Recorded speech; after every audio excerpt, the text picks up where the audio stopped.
आमंत्रित करना चाहती हूँ आदरणीय पात्र Florence Kujur ST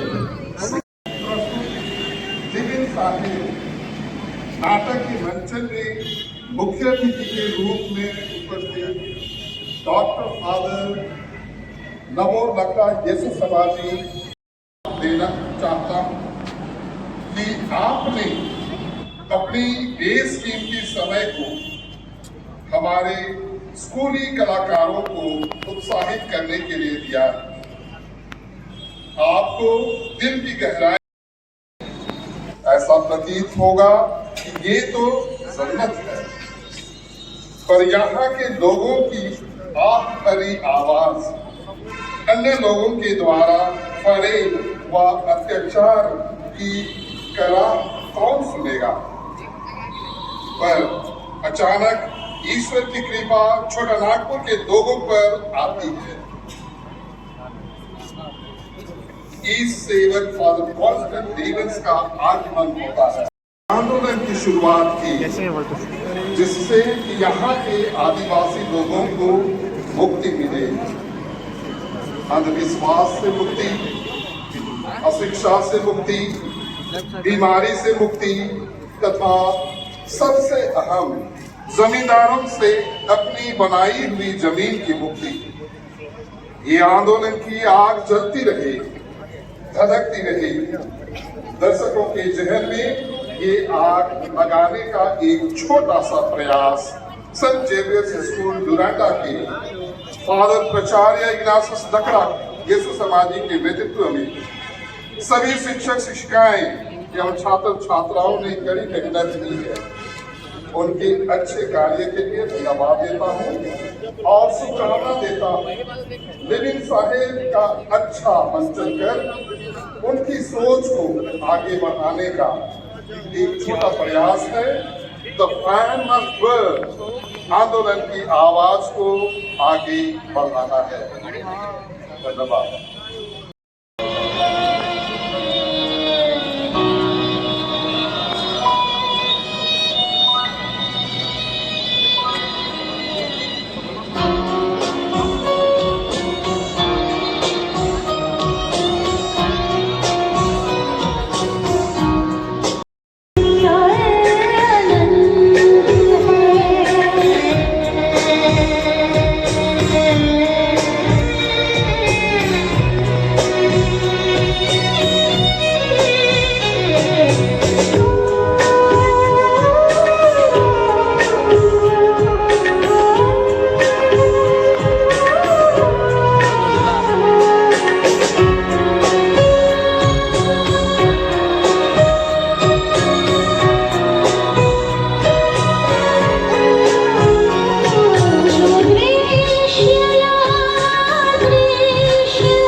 the anticipated leadership of Father Constant Levens.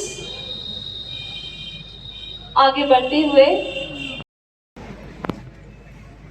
ये उन दिनों की बात है जब छोटा नागपुर अपनी संस्कृति से प्रत्यक्ष और अप्रत्यक्ष से जुड़ी है। रमणीय और ऊंची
साड़ी देखो साड़ी रखना सुम दोरे बोरे जना सिंह भूमतना साड़ी देखो साड़ी रखना सुम दोरे बोरे जना सिंह भूमतना लैलून साड़ी देखो साड़ी रखना सुम दोरे बोरे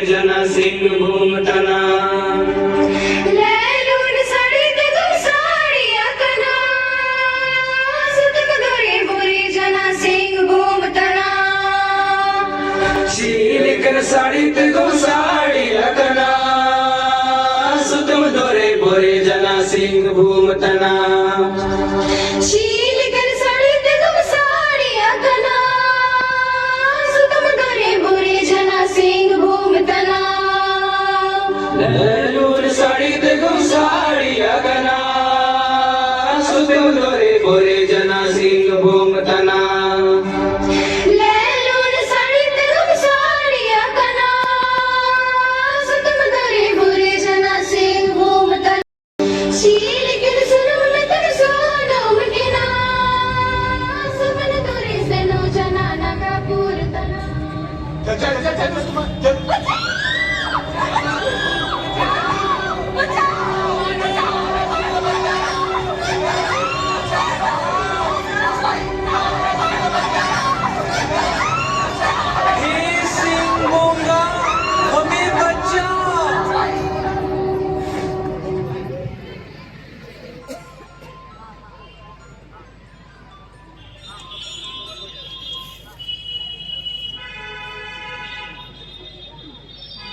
किसी ने सच ही कहा है कि विपत्तियों से उबारने के लिए कोई न कोई तारणहार इस धरती पर जन्म लेता ही है।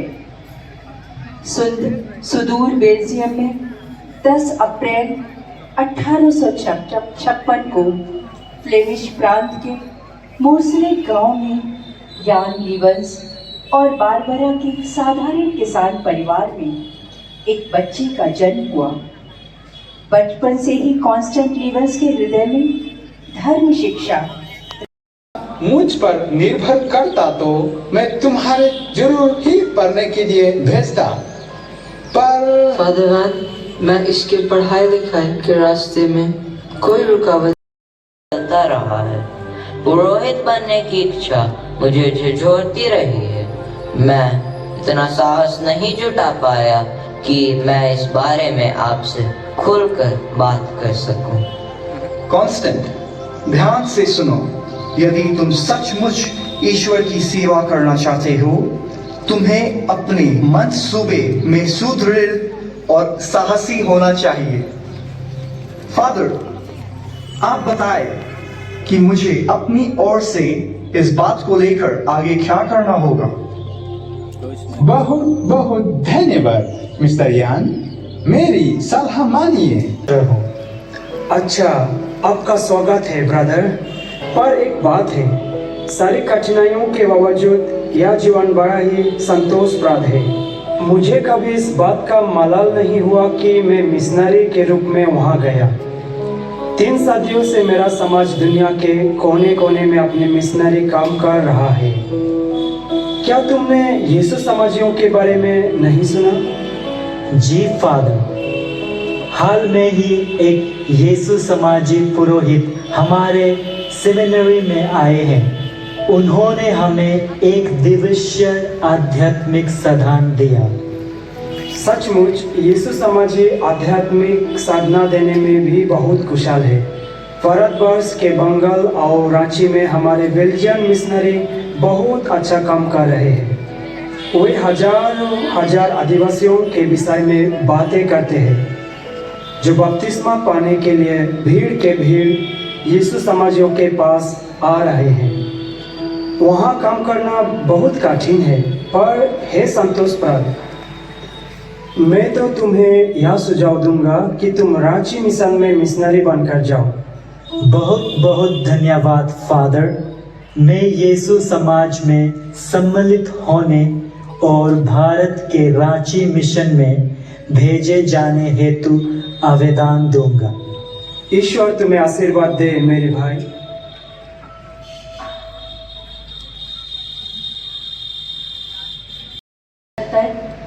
ब्रोगेन के यीशु समाजी नव शिष्यालय में प्रवेश करते हैं।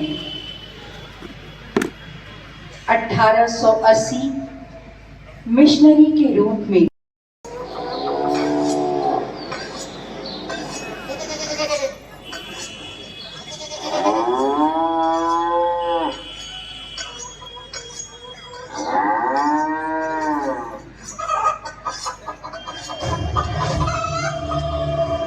चल बे, रुके था, रुके था। अरे वो नहीं, वो है रमेश की बेटी।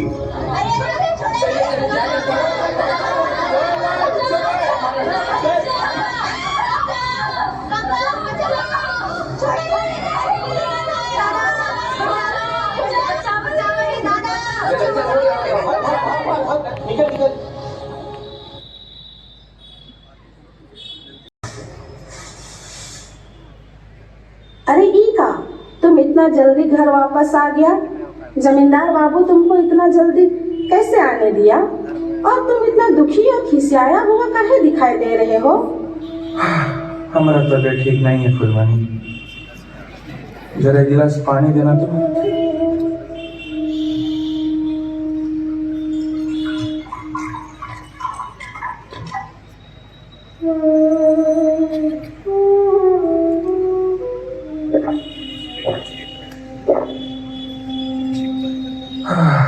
हम गरीबों के लिए जिंदगी कोनो जिंदगी होती है, सब तरफ परेशानी ही परेशानी।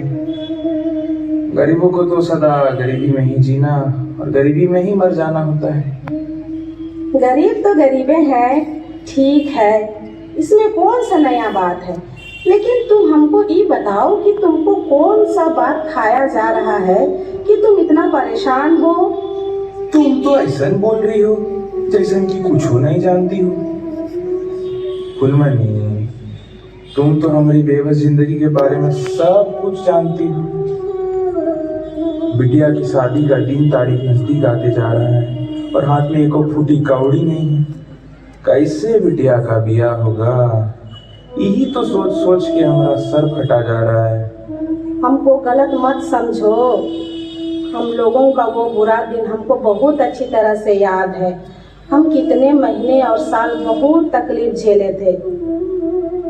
जमींदार का पूरा कर्जा छूटने के लिए ना हम लोगों को 25-25 महीना जानवरों जैसा काम करना पड़ा था। इस सब का अपने बाल पुत्रों के भलाई के लिए किए थे, तो का अपनी इकलौती बेटी का शादी के लिए जमींदार से कुछ और उधारी ना ले लिए? जमींदार से कर्जा? ना बाबा ना, जमींदार से कर्जा लेना मतलब अपना सर ओखल में देना। और हमारे पास और कोनो उपाय भी तो नहीं है। हमारा सिंगोंगा सब ठीक कर देगा।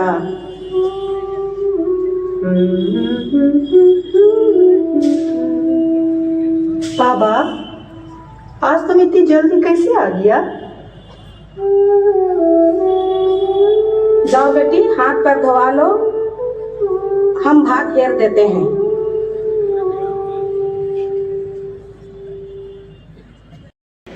नदिया के पार हमारा गाँव रे, घर कैसे जाऊं नदिया के पार, घर कैसे जाऊं नदिया के पार। नमस्ते बाबू। अरे बिरसा, हाँ बेटा बोलो, कब बात है, कैसे आना हुआ? जी मालिक। मालिक, अरे बिरसा आगे भी कुछ बोलेगा कि मालिक मालिक करते रहेगा? मालिक वो कहा है ना कि बिटिया की शादी का 3 तारीख पक्का हो गया है, पर जमींदार बाबू आपकी कृपा के बगैर आपका ये गुलाम कैसे आगे बढ़ सकता है? आप ही तो हमारे माई बाप है साहब। आपको तो पता है ना कि हमारा मदद के लिए आपके अलावा हमारा कोई भी नहीं है। थोड़ा कर्जा मिल जाता तो बिटिया का बिहा हो जाता, बड़ी मेहरबानी होगी साहब। ठीक है ठीक है, थोड़ा पुराना कर्ज का हिसाब किताब है, थोड़ा पुराना हिसाब कौन चुकाएगा? क्या पुराना कर्ज? मालिक, हमने तो सारा कर्ज पूरे सूद समेत चुका दिए। हमने तुम्हारे लिए रात दिन काम भी किए हैं। हम, हमारी पत्नी, हमारी बेटी, हमारा बेटा, सब ने। वो सब तो आपको याद है ना साहेब? अरे रामलाल, देखो तो बिरसा कैसे बात कर रहा है। तो बिरसा का खाता बही निकालो तो कहता है कि कर्जा चुका दिए हैं, तो दिमाग खराब हो गया ना। अभी दिखाता हूँ साहब। साहब, खाता जांच करने में थोड़ा वक्त लगेगा, पर हमको अच्छी तरह याद है साहब, इसने भारी रकम में से थोड़ा सा ही वापस किया है। पर साहेब, हम तो सबे कुछ वापस कर दिए हैं, सारा कर्जा भी चुका दिए हैं। इतना ही नहीं मालिक, हम सब तो आपका खेत में कई महीने तक बेगारी भी खटे हैं। सारा कर्ज चुका दिया है, कोई कर्जा नहीं चुकाया है। बिरसा ध्यान से सुनो, हम भूल सकते हैं, तुम भूल सकता है, पर मेरा मुनीम और ये बही खाता कभी झूठ नहीं बोलेगा। ऐसे भी हम एक ईमानदार रहम दिल जमींदार हैं। अभी तुमको पैसा का जरूरत है, पैसा जरूर देंगे, पर तुमको सारा पैसा सही समय पर सूद समेत वापस करना होगा, ठीक है ना? आज तो जो कर्ज चुकाने के लिए 8 महीना देते हैं, पूरा 8 महीना। कितना? जी मालिक, 8 महीना। हाँ, याद रखना। और समय पे कर्ज नहीं चुकाया तो तुम्हारा जमीन जायदाद पे दावा ठोक देंगे।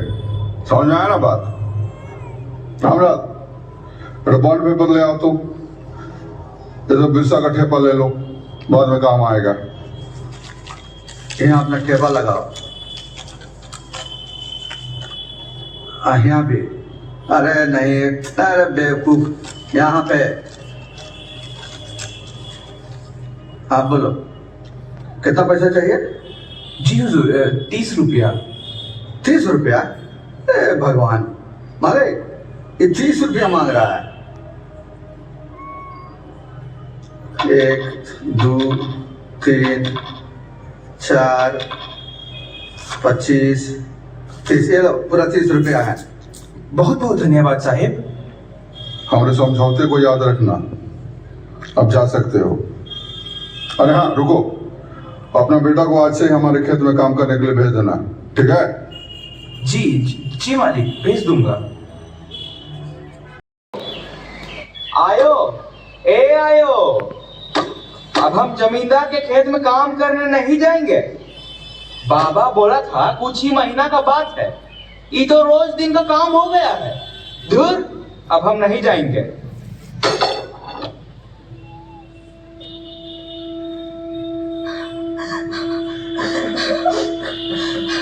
ए रघु, ये का हुआ रे? का हुआ रे रघुआ? तुम सब लोग कहाँ जा रहे हो? क्या बताए बिरसा भाई, तुमको तो सब कुछ मालूम है। जमींदार से हम जो कर्जा लिए थे एक एक कौड़ी चुका दिए हैं। फिर भी आज एकदम बिहाने बिहान अपना मुनीम और लठैत को लेकर हमारा घर पहुंच गया। कहता है कि हमने कर्जा नहीं चुकाए हैं, हम लोगों को मारा पीटा, सारा गरु छगरी अनाज सब कुछ ले गया, हमरा घरों धंसा दिया। ये कुकुर मुहा लोग मेरी फूल जैसन बिटिया के साथ भी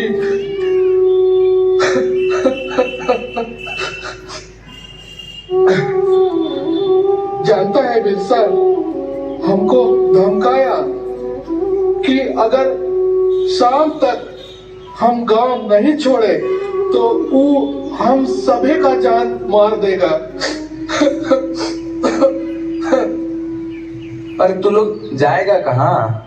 अंधेरा होने को है, तुम्हारे बाल बच्चे भूखे हैं रे। रघु, सुनीता, बहुत जल्दी अंधार हो जाएगा। तुम सबको भात और पिसना पटिया कौन देगा? सो तुम सब मैच हो, आज के लिए यही रुक जाओ। नहीं नहीं बिरसा फुलमनी, हम लोग को अपना जीव बचाए खातिर की जगह छोड़कर जाने होगा। जमींदार के आदमी यहाँ भी आ सकते हैं, फिर तुम लोगों के साथ भी बेकार मारपीट करेंगे। ना बिरसा ना, हमको मत रोको। अब तो हम लोग का सिब्बोगा ही हम लोग का मालिक है, वही रास्ता दिखाएगा। रघु, सुनीता, थोड़ा रुक जाओ।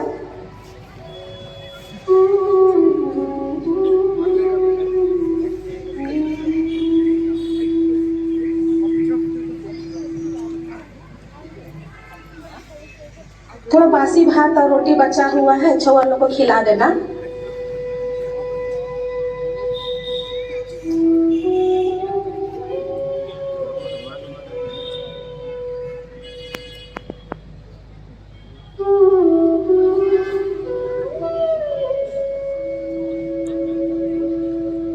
सुनो सुनो, तो तुम इतना चुपचाप और उदास काहे हो?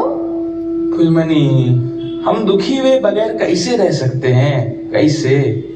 तुम्हें बताओ, हमारा पूरा गांव एक परिवार जैसा था, सबके सुख दुख में एक साथ उठना बैठना था।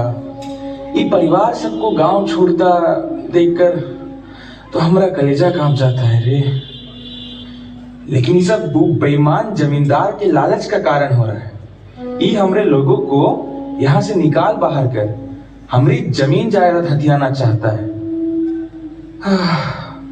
हमरे ढेरे लोगों ने बेगारी खटके और पैसे देके वो जमींदार का कर्जा चुकता कर दिया, फिर भी ठगाएंगे। वो लोग का जमीन हड़प लिया, वो लोग को गांव से भगा दिया। हमको यही बात से तो बहुत तकलीफ हो रहा है। पता नहीं हम लोग का क्या होगा। अपना कर्जा तो हम भी चुका दिए हैं, लेकिन उन लोग पर एको भरोसा नहीं।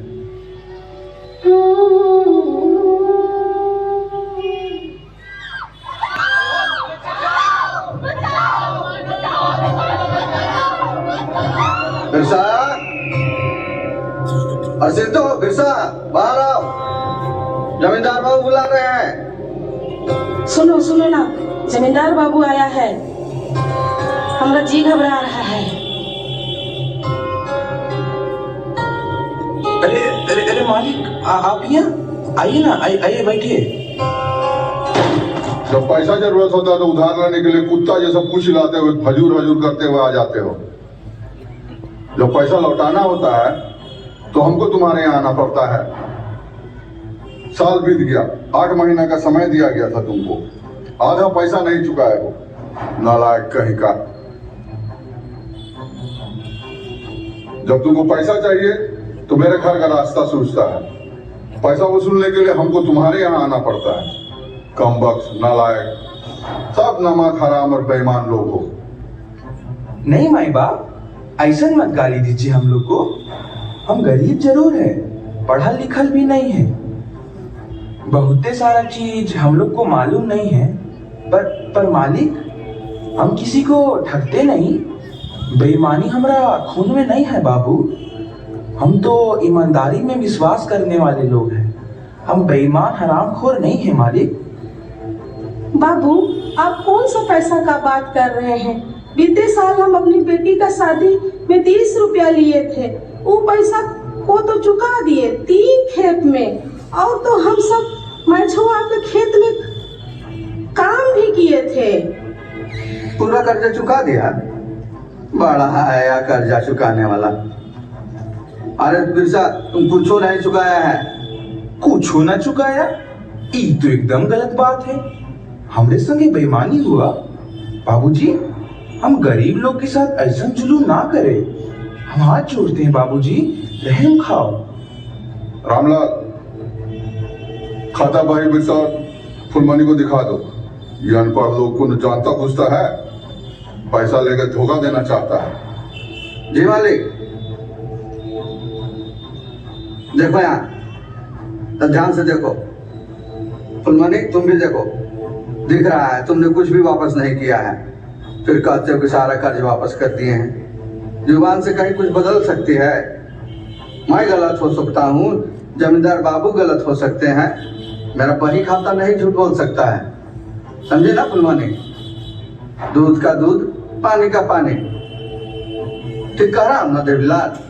हाँ रामलाल, तुम तो लेखा जोखा भली भांति जानते हो। तुम्हारा लेखा जोखा कभी नहीं बदलता। एक बार जो लिख दिया मानो पत्थर पर खींची गई लकीर हो। सुना तुमने? हम जमींदार बाबू के यहाँ ऐसे 30 साल से नौकरी नहीं कर रहे हैं। अगर हम गलत होते तो अब नौकरी का कभी निकाल रखते। नहीं ना वैसा भाई? सुनो, तुमको अभी भी 80 रुपया वापस करना बाकी है, पूरा सूद के साथ, केवल 30 रुपया नहीं। समझ आए बात? ये तो पूरी झूठ है। ये तो अन्याय है बाबू। हम 30 रुपया से ज्यादा कभी नहीं लिए। ये तो बहुत बड़का झूठ है। ये आप लोगन की गढ़ी गई बात है। हम ये बात कहियो नहीं मानेंगे। अरे बिरसा भाई, देखो क्या लिखा है।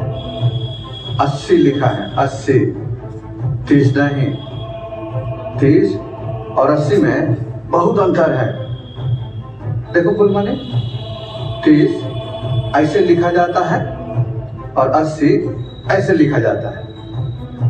समझे ना? बाबू, आप इतना बेरहम और निर्दयी कैसे हो सकते हैं? आपका कर्जा छूटने के लिए हम दिन रात बहुत ईमानदारी से काम किए थे, और बाबू आपको पता है कितना दिन हम लोगों को भूखा रहना पड़ा था, और तो और छुआ लोग को भी कितना दिन अधपेटे रखे थे। ये सब हम सिर्फ आपका कर्जा चुकाने के लिए सहे थे ना। इसके बाद भी आपका आदमी लोग तैयार फसल काट के ले गया, और साथ में साथ रखल धान चावल सबको लेके गया। फुलमनी, बस करो, इनके सामने हाथ मत जोड़ो। बाबू, हमको आपको और एको पैसा नहीं देना है। आपको जो करना है कर लीजिए। क्या नमक हराम, भीख मांगे? तू बाबू से इस प्रकार बात करेगा? थोड़ी भी तमीज नहीं। देवीलाल, रुको, अभी सब रुक जाओ। हम बिरसा को बाद में सिखाएंगे, अच्छा पाठ पढ़ाएंगे, मारपीट करके नहीं। बिरसा जैसे लोग को कैसा सिखाया जाता है और अच्छी तरह जानते हैं। ये देखो, तुमने इस कागज पे अपना ठेका लगाया है, यही समझौता पत्र में लिखा हुआ है। यदि पैसा वापस नहीं करोगे तो तुम्हारा सारा जमीन हम ले लेंगे, कचहरी घसीट के ले जाएंगे, बेदखल कर देंगे। ऐसा हम ढेर जन के साथ किए हैं। रघु, रमेश, मोहनलाल, तुम्हारा जैसा ढेर लोग है। ऐसा बिरसा, मेरा नाम जमींदार कल्याण सिंह है। रांची अदालत में ऐसा कोई वकील नहीं है जो हमको नहीं जानता है। जमींदार कल्याण सिंह सिर्फ अपना कल्याण करता है। अभी को छोड़ दो, जाने दो, कुछ मत करो, चलो।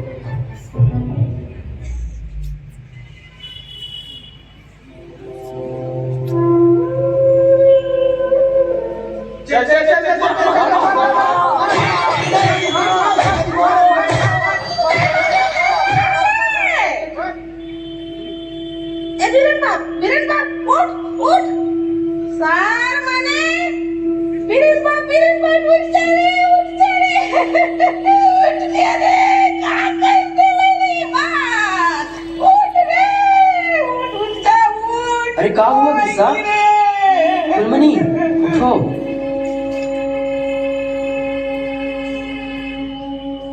बिरसा मत रो, धीरज रखो। हम तोरपा में एक फादर साहब को जानते हैं, वो वकील हैं। वो हम जैसों के लिए कानूनी लड़ाई लड़ता है, हमरे सभी दीवानी और फौजदारी मुकदमा लेता है। जमींदारों और महाजनों से हमरा जमीन जायदाद की रक्षा कर लुटने से बचाता है। वो स्वयं कचहरी जाता है और हम गरीबों की पैरवी करता है।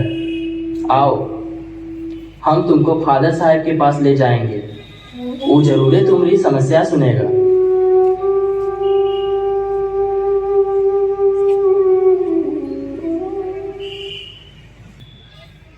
उस समय कोई भी यह भविष्यवाणी नहीं कर सकता था कि छोटा बालक एक दिन भारतवर्ष में 19वीं सदी का एक विख्यात क्रांतिकारी येसु समाजी मिशनरी बनेगा।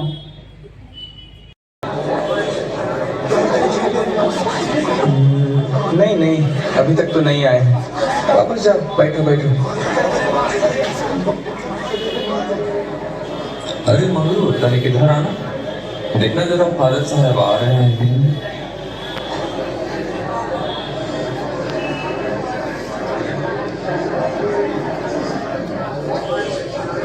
फादर साहिब आ रहे हैं, फादर साहिब आ रहे हैं।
फादर साहब, हमारे गांव बुरुडी के सभी परिवार की ओर से आपका बहुत बहुत स्वागत है। हम सब बड़े दिन से आपका राह देख रहे थे। हम लोगन के बीच में आपका आने से हम सब बहुत खुश हैं। हम गरीब लोग के लिए ये बहुत बड़ा बात है कि आप हम लोगन के लिए यहाँ तक आए। आपके गांव में आकर और आप सबों से मिलकर मुझे भी बहुत खुशी हो रही है। फादर साहेब, ये हमारा छोटा सा गांव है बुरुडी। हम यहाँ 42 परिवार रहते हैं। दूसरे गांव जैसा ही हम लोगों को भी जमींदार बाबू, महाजनों और पुलिस का अत्याचार सहना पड़ता है। पहले तुम बताओ कि तुम्हारे आदमी को क्या हुआ? फादर साहेब, 2 हफ्ता पहले का बात है।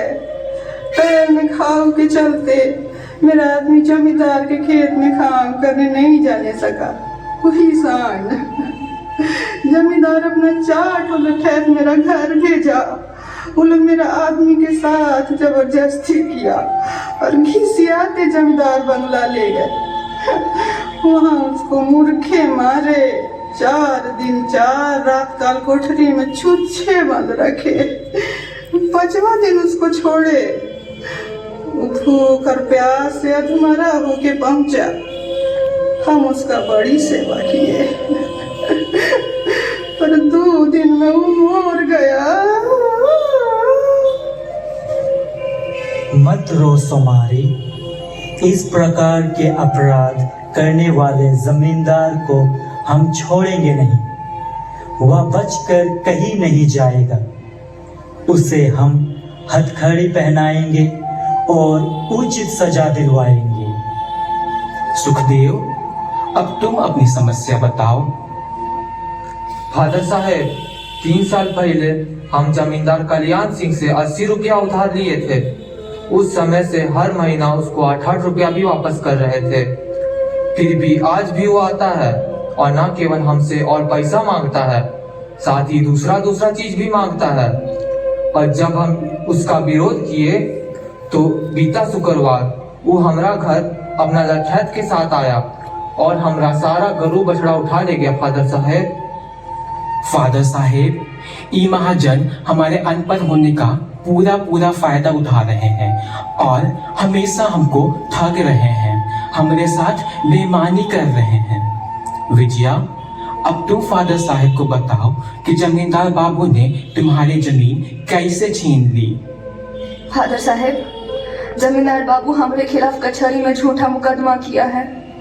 अब तक रांची कोर्ट में 3 हाजिरी हो चुका है। हम 3 बार रांची हो आए। हमारा मुकदमा लड़ने के लिए कोई वकील नहीं ढूंढ पाए हैं। फादर साहब, कचहरी में हमारी मदद करने वाला कोई नहीं है। हमको डर है कि हम अपना जमीनों नहीं बचा पाएंगे। फादर साहब, हम लोग जंगल काटे, हम लोग खेत बनाए, हम लोग खेत की जुताई की, हम लोग बीज बोए, हमने निकौनी की और हमने फसल भी काटे। हमारा सिंह बोंगा आसमान से वर्षा और सूर्य की रोशनी देता है। इन जमींदारों ने हमारे लिए क्या किया है? उन्होंने हमारे साथ ठगी की है, बेईमानी की है, बेइंसाफी की है, हमारी जमीन हड़प ली है। बिरसा, अब तुम फादर साहब को अपनी परेशानी बताओ। फादर साहब, हम अपनी बिटिया की शादी के लिए जमींदार कल्याण सिंह से 30 रुपया उधार लिए थे। 1 साल पहले का बात है। उधार चुकाने के लिए जमींदार हमको 8 महीना का समय दिया। पैसा चुकाने के लिए हमारा पूरा परिवार बहुत मेहनत किया और उसका सारा पैसा 3 खेत में चुका दिए। पर कल सांझ को जमींदार अपना लठैत लेकर हमारे घर आया और पैसा मांगने लगा और बोलने लगा कि हम 30 नहीं 80 रुपया लिए थे और हमको पूरा का पूरा 80 रुपया चुकाना है। उसका मुनीम भी खाता दिखाया। वो कहता है कि खाता में 80 लिखा है, 30 नहीं। जब बीरेन की माए और हम इसका विरोध करने लगे और झूठ को मानने से मना कर दिए तो उसका लठैत लोग हमारे घर में धावा बोल दिया, हम लोग को मारने पीटने लगा, हमारा सबे कुछ लूट लिया, हमारा गरू छगरी सबे ले गया और जाते जाते हमको धमकी भी दे के गया कि हमारे खिलाफ कचहरी में केस कर देगा और हमारा बपौती जमीन से बेदखल कर देगा। प्यारे ग्रामवासियों, बहुत बरसों तक तुम इन जमींदारों के हाथ से दुख झेलते रहे हो, अन्याय, बेइंसाफी और जुल्म सहते रहे हो। ये 1 या 2 साल की बात नहीं है या 1 या 2 पीढ़ी की बात नहीं है, सैकड़ों वर्षों से यह होता चला आ रहा है। इस प्रकार के अन्याय और जुल्म का अब हमें अंत करना है। जैसे भी हो, अभी भी समय है, हम सब एक साथ मिलकर सारे केस लड़ेंगे, अन्याय के विरुद्ध आवाज उठाएंगे। न्याय पाने के इस लड़ाई में मैं तुम सबके साथ हूँ। न्याय और सत्य की लड़ाई में यीशु मसीह जरूर हमारी सहायता करेगा।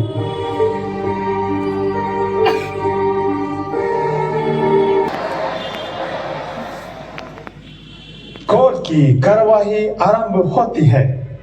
अब मैं अधिवक्ता मोहन जी से आग्रह करता हूं कि वे अपने मुवक्किल श्री कल्याण सिंह के पक्ष में दीवानी मुकदमा नंबर 784 पर अपना तर्क प्रस्तुत करें। धन्यवाद योर ऑनर। मेरे मुवक्किल श्री कल्याण सिंह गांव के इज्जतदार आदमी हैं।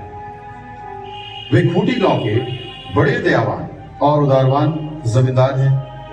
उन्हीं की कृपा और दया के कारण गांव के बहुत सारे गरीब सुखमय जीवन व्यतीत करते हैं। सबको उनका सहारा प्राप्त है। सारे गांव में शायद ही कोई ऐसा हो जिसकी सहायता मेरे मुवक्किल कल्याण सिंह ने नहीं की हो। योर ऑनर, आज से ठीक 13 महीने पहले की बात है। 27 फरवरी को बिरसा मेरे मुवक्किल के बंगले पर आया और अपनी बेटी मीना की शादी के लिए कुछ पैसे के लिए गिड़गिड़ाने लगा। मेरे मुवक्किल जमींदार बाबू को बिरसा की स्थिति पर तरस आ गया और उसने बिना किसी देरी के उसे 80 रुपए दिए। ऑब्जेक्शन माय लॉर्ड, 80 रुपये नहीं, 30 रुपये उधार दिए गए। Objection overruled. मिस्टर मोहन, आप आगे बोलिए। धन्यवाद योर ऑनर। उनके बीच यह समझौता हुआ कि अगर किसी कारण से बिरसा 8 महीनों के अंदर अंदर अपना उधार न चुका सके तो मेरे मुवक्किल कल्याण सिंह कानूनी ढंग से बिरसा की जमीन अपने नाम कर सकते हैं। अलावे बिरसा ये पैसे अपनी बेटी के विवाह के लिए ले रहा था, जो कि एक बहुत शुभ कार्य था। मेरे मुवक्किल ने उस पैसे पर बिरसा से कोई सूद नहीं लिया। योर ऑनर, यह इस बात का सबूत है कि बिरसा के प्रति मेरे मुवक्किल के हृदय में कितनी कृपा दृष्टि है।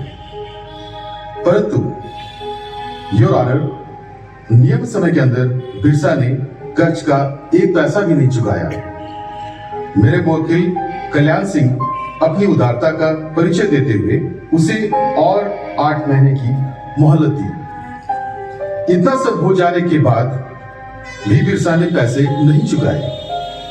तब मेरे मुवक्किल उसके घर गए और या तो उधार चुकाने को कहा या तो समझौते के अनुसार जमीन अपने नाम करने को कहा। इस पर बिरसा ने पैसे देने से साफ इनकार कर दिया। बड़ी बेशर्मी से झूठ बोलता रहा कि वह जमींदार बाबू का कोई पैसा नहीं धरता है। ऑब्जेक्शन योर ऑनर, इनकी बातों पर मुझे आपत्ति है। मेरे मुवक्किल पर ये मनगढ़ंत और सरासर गलत इल्जाम लगा रहा है। Objection overruled. मिस्टर मोहन, आगे बढ़िए। और योर ऑनर, जब बिरसा ने इस तरह झूठ बोला तो श्री कल्याण सिंह के लोग आग बबूला हो गए और उसे मारने को तैयार हो गए, परंतु मेरे मुवक्किल ने उन्हें रोक लिया, उन्हें कानून को अपने हाथों में लेने नहीं दिया। Objection your honour. Objection is maintained. आप अपनी बात कहिए।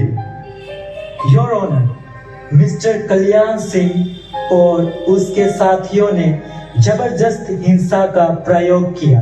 बिरसा और उसके परिवार के अन्य सदस्यों के साथ न केवल मारपीट की, पर उसके गाय बैल हांकर ले गए।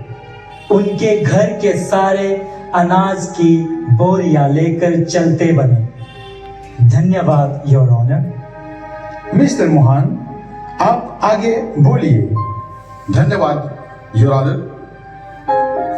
मेरे मुवक्किल कल्याण सिंह, जो कि कानून की इज्जत करते हैं, ने अपने लोगों से कहा कि ये मामला हम कचहरी ले जाएंगे, जहां दूध का दूध और पानी का पानी हो जाएगा।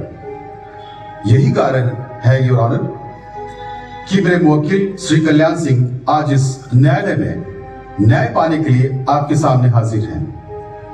मुझे बस इतना ही कहना है योर ऑनर। अब मैं फादर लीबन से अनुरोध करता हूं कि वे अपने मुवक्किल बिरसा पूर्ति के बचाव में अपने तर्क प्रस्तुत करें। धन्यवाद योर ऑनर। मेरा मुवक्किल बिरसा पूर्ति एक सर्वसाधारण, अनपढ़, सरल और ईमानदार किसान है। जब कभी उसे आर्थिक सहायता की जरूरत पड़ी, अन्य गांव वालों की तरह वह भी श्री कल्याण सिंह की शरण में आया।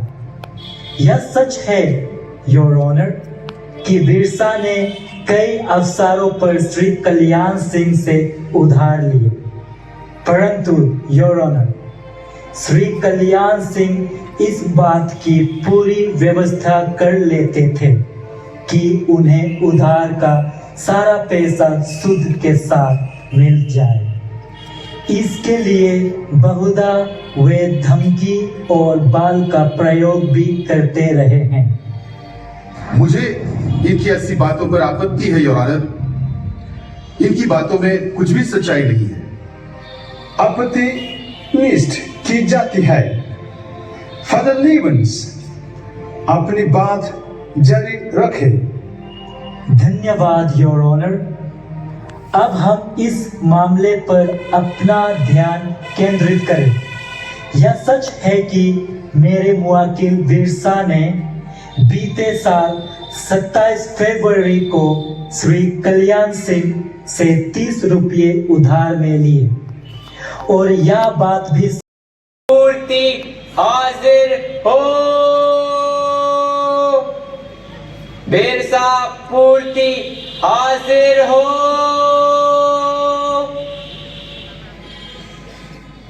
मैं बिरसा पूर्ति ईश्वर की कसम खाकर कहता हूँ, मैं जो कुछ भी कहूँगा सच कहूँगा। और सबका सब पैसा सूद के साथ उसे चुका दिए थे। योर ऑनर, ये बिंदु नोट कर लिया जाए। बिरसा, अभी अभी तुमने कहा कि तुम्हें पता नहीं कि कितनी बार तुमने कल्याण सिंह से पैसे उधार में लिए हैं। बिरसा, थोड़ी देर सोचकर इस साधारण से सवाल का जवाब देना। जब कोई आदमी ये नहीं जानता कि उसने कितना उधार लिया है, कितनी बार उधार लिया है, तो वह आदमी सही सही बिना गलती के ये कैसे बता सकता है कि उसने सारे पैसे वापस किए जो उसने उधार में लिए थे? बिरसा, तुम्हारा चुपचाप रहना इस बात का सबूत है कि जो तुम बोल रहे हो वह सच नहीं है।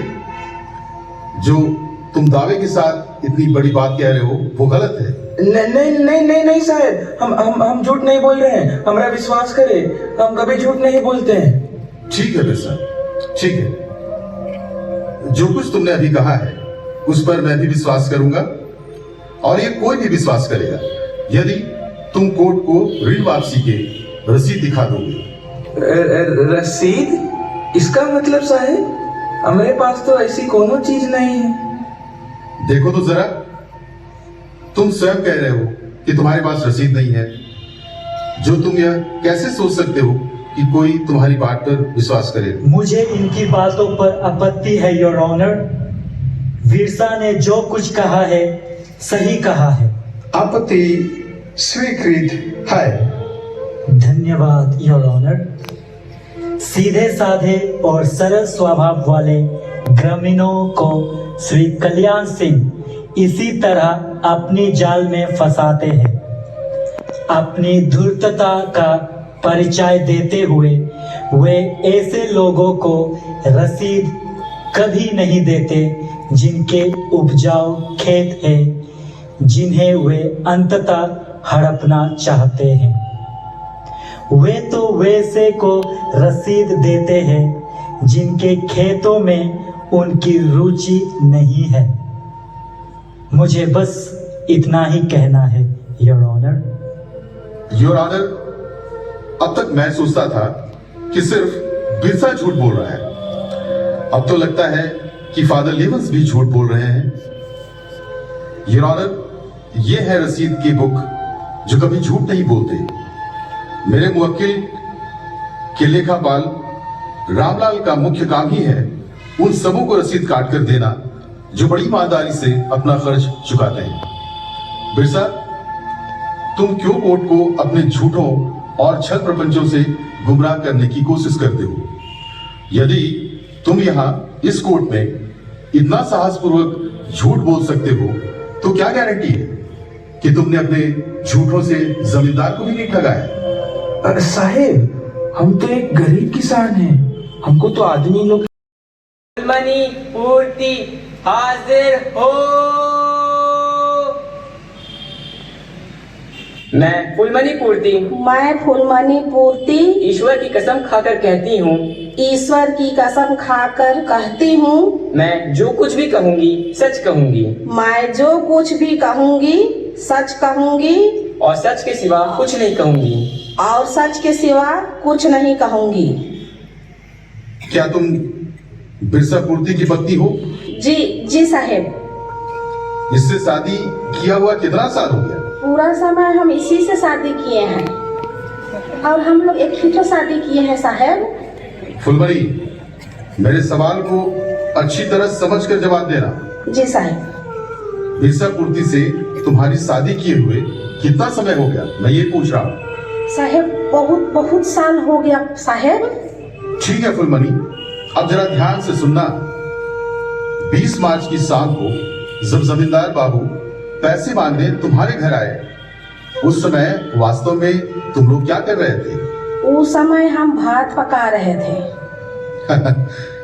जमींदार बाबू अकेले आए थे या उनके साथ कुछ और लोग भी थे? जमींदार बाबू और रामलाल और देवलाल ना साहेब। फुलमनी, अब जरा ध्यान से मुझे सुनना और सही सही जवाब देना। क्या जमींदार बाबू और उसके सहायक उस दिन जब वो लोग तुम्हारे घर आए थे लाठी डंडे लेकर आए थे? उन लोग के हाथ में लाठी डंडा तो नहीं देखे थे। योर ऑनर, मेरा अनुरोध है कि फुलमनी का यह बयान नोट कर लिया जाए कि मेरे मुवक्किल और उनके सहयोगियों के हाथ में किसी प्रकार के हथियार नहीं थे जब और हम लोग का घर में ढूक के मारने पीटने लगे और सब सामान लूट के ले गया। फुलमनी, तुम इतना साफ साफ कैसे कह सकती हो कि वे जमींदार के ही आदमी थे? ये नहीं हो सकता कि वो डकैत रहे हो जो रात को इधर उधर घूमते हैं, घरों में मारपीट करते हैं, लूटपाट मचाते हैं। कैसी बातें करती हो? योर ऑनर, यहां मैं आपका ध्यान इस सच्चाई की ओर खींचना चाहता हूं कि 20 मार्च की रात को उसी क्षेत्र में 3 डकैत देखे गए थे। पुलिस रिपोर्ट यही कहता है।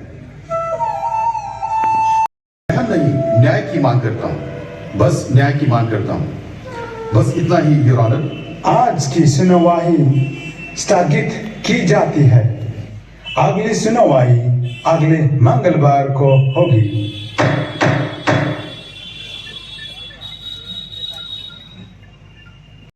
कल्याण सिंह हाजिर हो।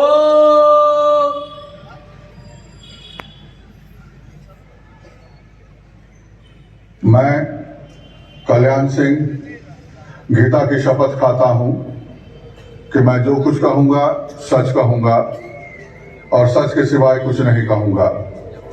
आपका नाम क्या है? जमींदार कल्याण सिंह। मैंने आपका नाम पूछा, आप कौन है या नहीं पूछा। उनकी इस बात पर मुझे आपत्ति है योर ऑनर। आपत्ति स्वीकृत है। फादर लीवंस मेरे मुवक्किल का अनादर कर रहे हैं। फादर लीवंस अपनी बात जारी रखे। मैंने सिर्फ आपसे आपका नाम पूछा, मैंने ये नहीं पूछा कि आप क्या हो और क्या करते हो। फादर साहब, सारा गांव जानता है मैं जमींदार कल्याण सिंह हूँ। अपने आपको जमींदार के नाम से पुकारा जाना पसंद करता है। मिस्टर कल्याण सिंह, बीते वर्ष 27 फरवरी को विरसा की बेटी मीना की शादी के लिए विरसा को तुमने कितने पैसे कर्ज में दिए थे? जी फादर साहब, मैंने उसे 80 रुपए कर्ज में दिए, ना तो एक पैसा अधिक ना एक पैसा कम। योर ऑनर, मैं मिस्टर कल्याण सिंह के लेखा बाही का निरीक्षण करना चाहता हूँ। इजाजत है।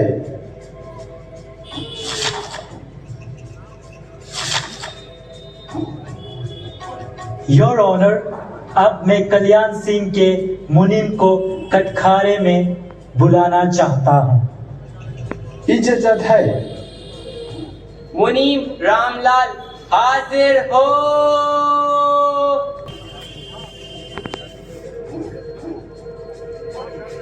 मैं रामलाल गीता की शपथ खा के कहता हूँ कि जो भी कहूँगा सच कहूँगा और सच के सिवाय कुछ नहीं कहूँगा। तो आप रामलाल है, मिस्टर कल्याण सिंह के मुखिया लेखापाल? जी हाँ, मुझे कौन नहीं जानता, हम चीफ अकाउंटेंट हैं।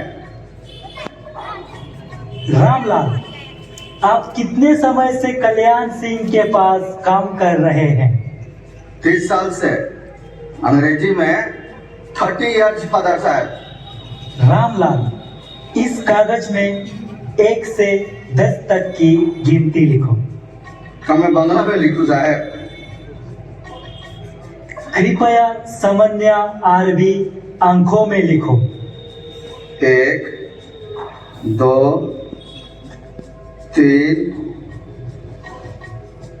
हाँ साहब, इरा साहब।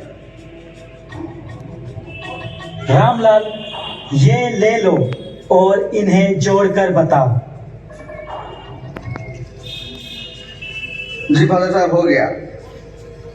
रामलाल, जितने भी 8 तुमने लिखे हैं उनको आप जरा ध्यान से देखो, और आप लेखाबाही में जो 8 तुमने लिखा है उन्हें भी बड़े ध्यान से देखो। रामलाल, अब तो तुम बच नहीं सकते। अगर तुम अपने आप को बचाना चाहते हो, अपने परिवार को बचाना चाहते हो, तो बस एक ही रास्ता है, अभी और यहाँ सारी सच्चाई उगल दो।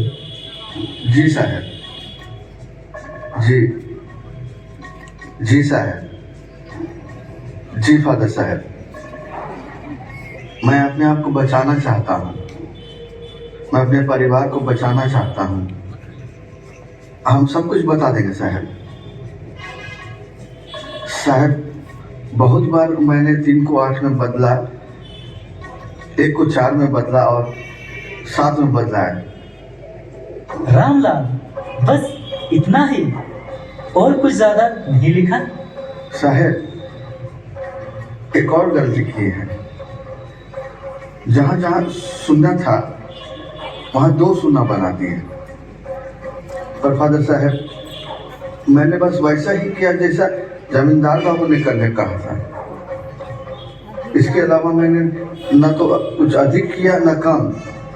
साहब, मैं अपने काम के प्रति एकदम वफादार हूँ। फादर साहब, मैं अपने जमींदार का सबसे वफादार और कर्तव्यनिष्ठ मुनीम रहा हूँ। हमने कुछ गलत नहीं की, हमको माफ कर दीजिए। बस बस रामलाल, और कुछ बताने की जरूरत नहीं है। Order order order.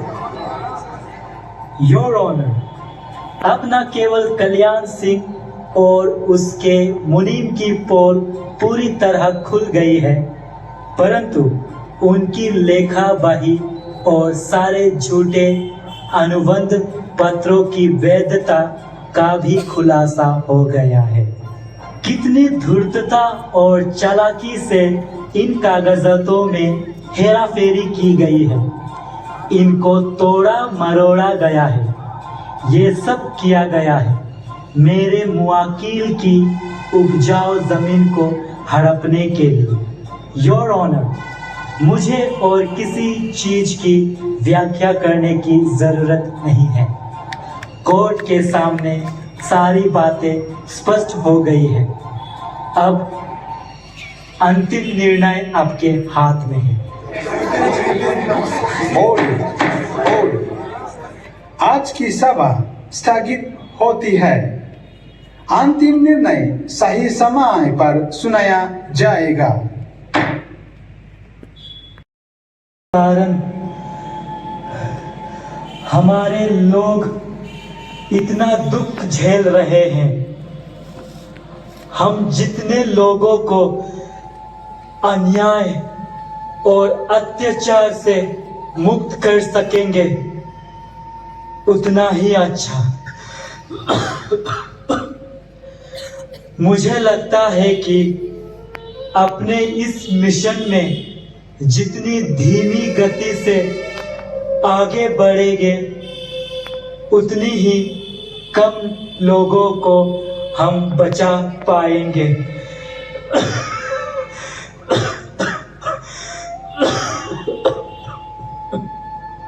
हमेशा से मुझे ऐसा लगता है कि 100 वर्ष में कुछ नहीं करने की वजह 10 वर्षों में 100 अच्छे काम करना बेहतर है। यहाँ परिस्थिति कुछ ऐसी है जैसे कोई पानी की भंवर में डूब रहा हो और सहायता के लिए चिल्ला रहा हो। ऐसी परिस्थिति में हमें क्या करना चाहिए? तुरंत उससे बचाने के लिए जूझ पड़ना चाहिए या कि उसे मदद पहुंचाने में इतनी देर कर दे कि वह मर जाए।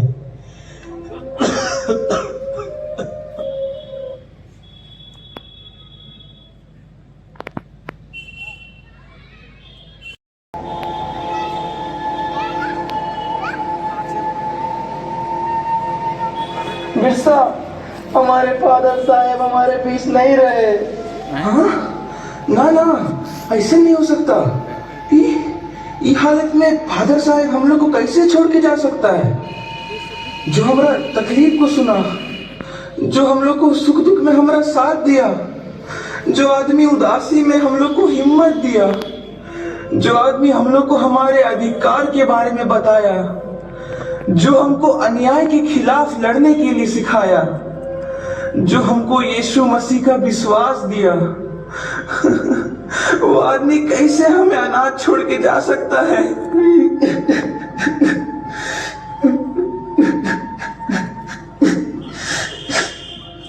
हमारे फादर साहब भगवान का भेजा हुआ देवता था। हम लोग को बचाने के लिए हम लोग के पास आया था। फादर लीवन जैसा और कोई नहीं है जो हमारा बचाव करने के लिए दीवार जैसा खड़ा होकर हमारा साथ देगा। नहीं नहीं वीरेन, इतना निराश मत हो। भले फादर साहब का शरीर हम लोगों के बीच नहीं है, पर उनका आत्मा हमेशा हम लोगों के साथ रहेगा। उनका बताया गया एक एक प्रेरणादायक बात विचार हमेशा हम लोगों के मन में बसल रहेगा। वो जहाँ भी रहेंगे हम लोगों को हमेशा अपने आशीष देकर हम लोग का मदद करते रहेंगे। पर सिद्धू, आप कचहरी में हम लोग का केस कौन लड़ेगा? हम लोग का बचाव और न्याय का जिम्मा कौन लेगा? ये लालची लोभी जमींदार के चंगुल से के बचाएगा? चिंता मत करो फुलमणि, धीरज धरो और यीशु मसीह पर भरोसा रखो। न्याय तुम्हारे पक्ष में होगा। यीशु मसीह तुम्हें नहीं छोड़ेगा। यीशु मसीह ने तुम्हारी पुकार और तुम्हारी प्रार्थना सुन ली है। यीशु मसीह गरीबों, दिन दुखियों तथा सरल हृदय व्यक्तियों की सहायता के लिए सदा आगे आता है। वह तुम सबको जरूर ही न्याय और शांति दिलाएगा।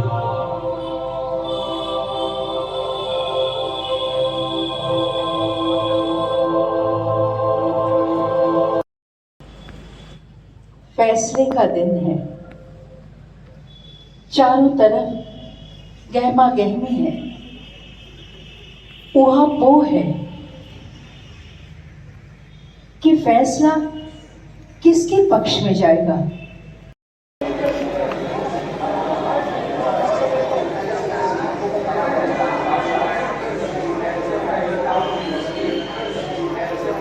आज दीवानी केस सच्चो सौराची का आखिरी और अंतिम फैसला सुनाया जाएगा। बिरसा तारीखी के जांच पड़ताल करने के बाद विभिन्न मुद्दों के तरह कल्याण सिंह, रामलाल और देवीलाल दोषी पाए गए हैं। जमींदार कल्याण सिंह बिरसा के परिवार का शोषण बड़े ही सोची समझी योजना के तहत क्रमबद्ध तरीके से बड़ी दृढ़ता के साथ और बड़े ही अन्यायपूर्ण ढंग से करता रहा।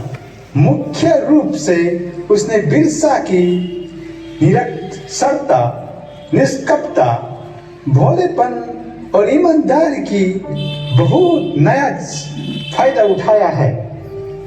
मिस्टर कल्याण सिंह ने उसे ठाकने कर्ज का जारी लेखा खाता बनाकर और बिरसा पूर्ति पर झूठे इल्जाम लगाकर उसकी बपूती जमीन को हड़पने की कोशिश की। साथ ही कोर्ट के पास इस बात के भी अनेक पुख्ता सबूत है कि मिस्टर कल्याण सिंह ने अनेकों परिवारों के साथ धोखाधड़ी की है और लेखा बोही में हेरा फेरी करके अनेकों परिवारों को उनके बापूती जमीन से बेदखल कर उन्हें जबरदस्ती गांव से बाहर खरीद दिया। उन्होंने अपने आदमियों के साथ न केवल बिरसा के परिवार के साथ वरन उसी गांव के 47 दूसरे परिवारों के साथ हिंसात्मक ढंग से मारपीट एवं खून खराबा किया। उन्होंने अब तक 7 पुलिस ऑफिसरों, 8 वकीलों और 37 नकली झूठे गवाहों को पैसे देकर खरीदने का जुर्म किया है और उन्हें मिस्टर कल्याण सिंह के द्वारा लगाए गए सभी इल्जामों से बरी करता है। आज से न केवल बिरसा पूर्ति परंतु खुटी गांव के 47 अन्य परिवार भी अपनी अपनी पैतृक जमीन जायदाद के पूर्ण अधिकारी होंगे। अंत में यह कोर्ट मिस्टर कल्याण सिंह और उनके 2 सहयोगियों रामलाल और देवीलाल को मुजरिम करार करते हुए सजा सुनाती है।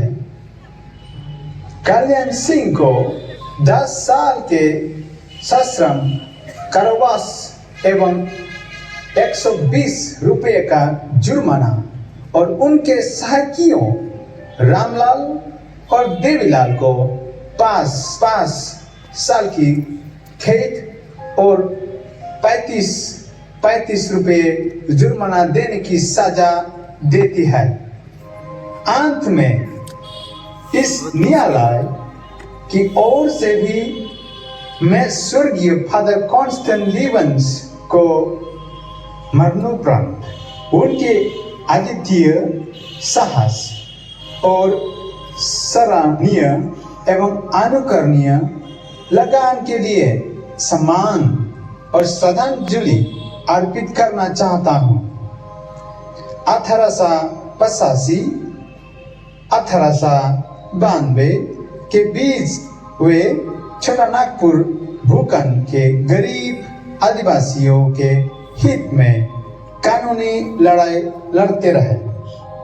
उन्होंने छोटा नागपुर भूखंड के हजारों सरल और निर्दोष आदिवासी को वर्षों से चली आ रही जमींदारों के अन्यायपूर्ण निरंकुश चंगुल से मुक्त किया। इस मुकदमे का अंतिम फैसला सुनाया जा चुका है। आज की कार्यवाही समाप्त होती है।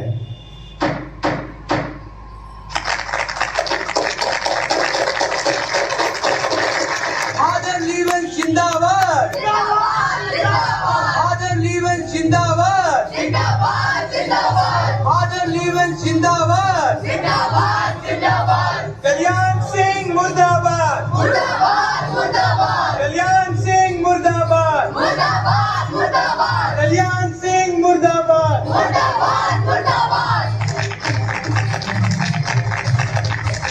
और इस प्रकार छोटा नागपुर की आदिवासी जनता के बीच फिर से न्याय और शांति की स्थापना हुई। यद्यपि 7 नवंबर 1893 को फादर लीवेंस परलोक सिधार गए, आज भी उनकी मृत्युपरांत दी गई संपदा जीवंत है, जो हजारों युवक युवतियों को न्याय और शांति की स्थापना के लिए अपने आप को समर्पित करने की प्रेरणा देती है। फादर लीवेंस की यही इच्छा थी कि वे छोटा नागपुर की आदिवासी जनता के बीच जिए और मरे। उनकी यह इच्छा तब पूरी हुई जब 1993 में उनकी पुण्यतिथि की 100वीं वर्षगांठ बड़ी धूमधाम से मनाई गई। उस दिन उनके अवशेष को बेल्जियम से लाकर रांची स्थित संत मेरीज महागिरजाघर में रखा गया। अब वे मृत्युपरांत अपने लोगों के बीच विराजमान हैं। आज छोटा नागपुर के बेटे बेटियां भारत के अन्य राज्यों में नहीं वरन भारत से बाहर अन्य देशों में भी मिशनरी के रूप में काम कर रहे हैं। ये हैं फादर लीवेंस के खून पसीने की कमाई का परिणाम। हमारी शुभकामनाएं हैं उनका श्रम, उनकी मेहनत 100 गुना फल लाए।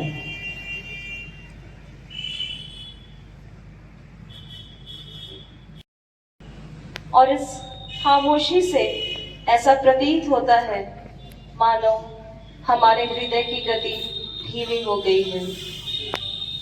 ऐसा लगा जैसे स्वयं फादर कॉन्स्टेंट लीवेंस मंच पर विराजमान हैं। उनकी आत्मा को अमर करने वाले इन कलाकारों को मैं कोटि कोटि धन्यवाद देती हूँ और मैं आग्रह करती हूँ हमारे मुख्य अतिथि फादर नाबोर लकड़ा को कि वे फादर कॉन्स्टेंट लीवेंस की प्रतिमा को माल्या अर्पण करें।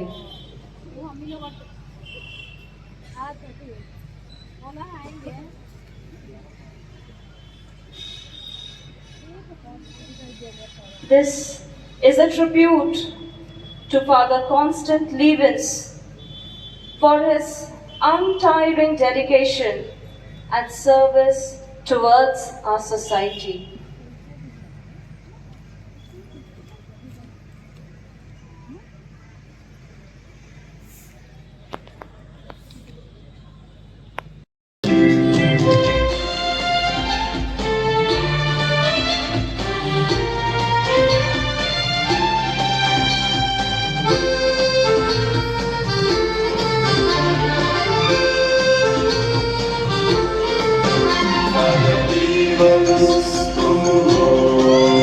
छोटा नाम मुर्गे पे मुकाम की शान हो सेवक कहलाए जो नीतियों को न्याय दिलाया आत्मसम्मान दिलाया दबे हुए आदिवासियों में आत्मविश्वास जगाया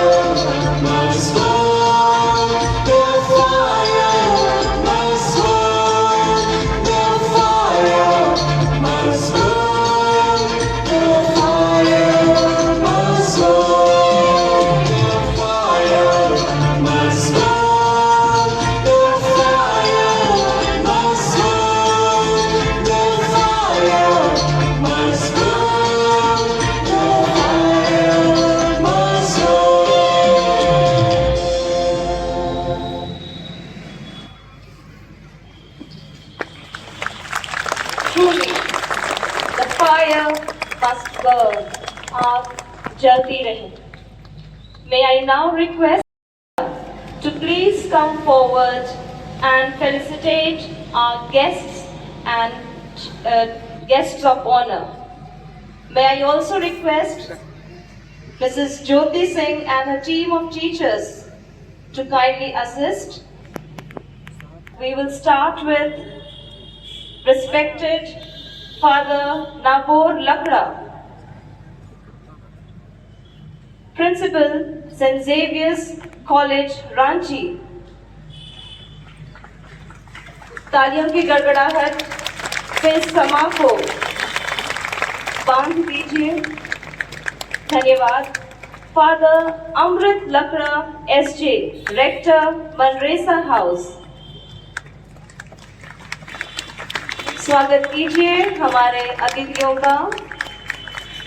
father Raymond Kerketta SJ, Socius, Ranchi Jesuits. Father Alex Ekka SJ, Rector, St. Xavier's College, Ranchi. And Mrs. Peter Tirki, please welcome them.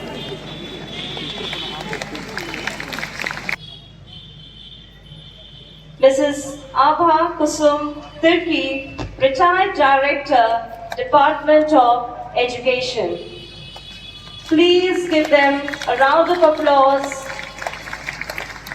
Thank you. Thank you, team of the drama, the directors, the assistant directors, the aesthetic director, the sound engineer, the makeup assistant, and our most hard-working children to come up on the stage for a short introduction. And now I would like to hand over the mic to Mrs. Ramadas. Thank you, ma'am. Good evening, ladies and gentlemen. Special greetings to all the spiritual leaders here. To let you know the dramatis personae, in front of you, you can see a lot of children, but then they deserve applaud, they deserve recognition. For that, we all here. First of all, the hard work and the effort of one man behind the army here. Our director, Mr. Raju C.A. Singh. Can we all please applaud for him? Sir, we would want you once up here on the stage.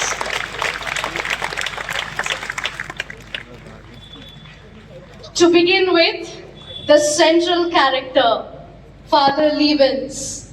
The adult Father Levens, we have Vivan, followed by Father Levens as a child, played by Lakshya Singh.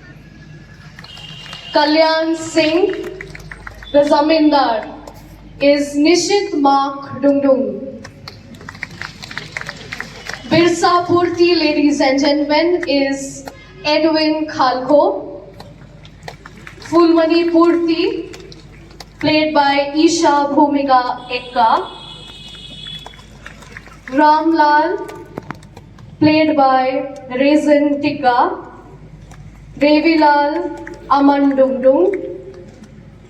Judge Mohammad Ayatollah Khan.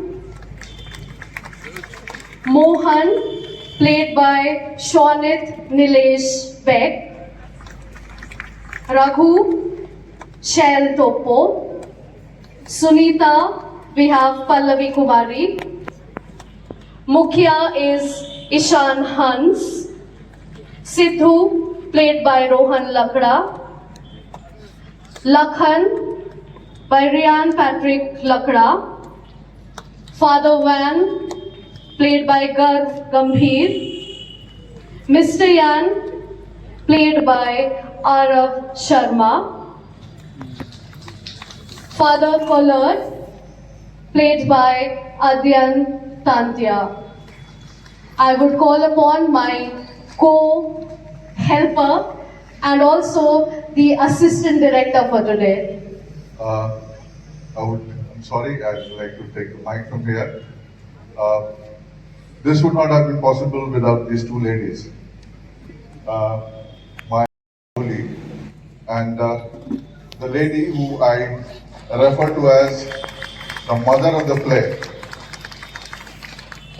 She's been taking care of everything, everyone, and I don't know, Mrs. Rashmi Tirki. Please give a big round of applause for her. And the sweet, melodious voice that we could hear, different expressions. May I request Mrs. Suniti Mishra kindly to grace the stage by her presence. Mrs. Suniti Mishra. Could we all clap for ourselves once?